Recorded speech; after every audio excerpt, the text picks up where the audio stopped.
Okay, hi there. This is the third video in a little trio of videos thinking about different policies designed to control a trade deficit as part of kind of balance of payments policy for a government.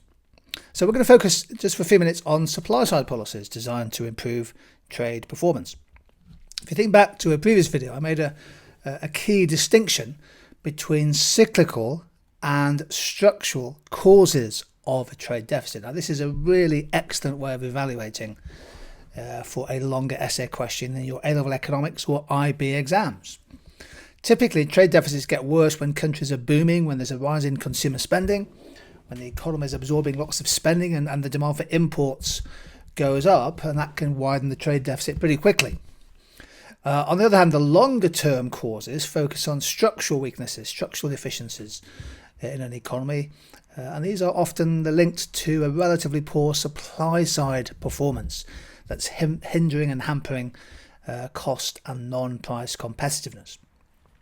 So supply side policies are really an attempt to design to improve the cost and price competitiveness of export businesses and domestic businesses facing competition from imports. Here's some examples of supply side policies that could well be important in reducing an external trade deficit.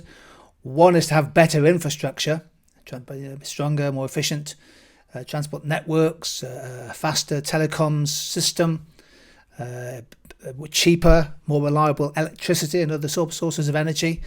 If you can have a stronger infrastructure, that typically brings down the costs of domestic producers, which clearly is a factor affecting competitiveness.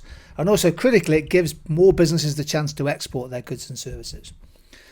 When you do development economics, for example, you'll think about landlocked countries or countries where the infrastructure is lagging. And those infrastructure blocks can often be an additional cost of trade, a friction, a barrier to successful trade. Incentives to promote enterprise, business startups are significant in the long term. Again, the time lags here are quite long, but oftentimes the startups of today become the export businesses of tomorrow. Lots of businesses started in the last 15, 20 years are now scaling very quickly and becoming quite significant global players in their own right. So having an enterprise culture can improve your trade balance in the long term. So too can privatization and deregulation, again, particularly if that increases productivity and efficiency, making domestic producers better able to compete against imports. I think these last 2 points are particularly significant. So investing in a country's human capital, investment in education at different age ranges, all the way from early years all the way through to universities and beyond.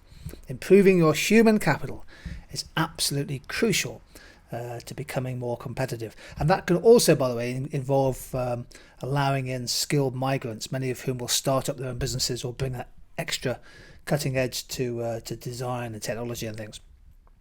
Having a legal system that protects property rights is also a way of driving a faster rate of innovation, promoting new ideas, which themselves can aid competitiveness and help improve trade performance.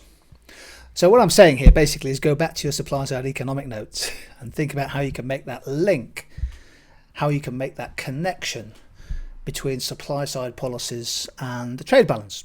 It's a long-term link. These things are slow burners, but they're important.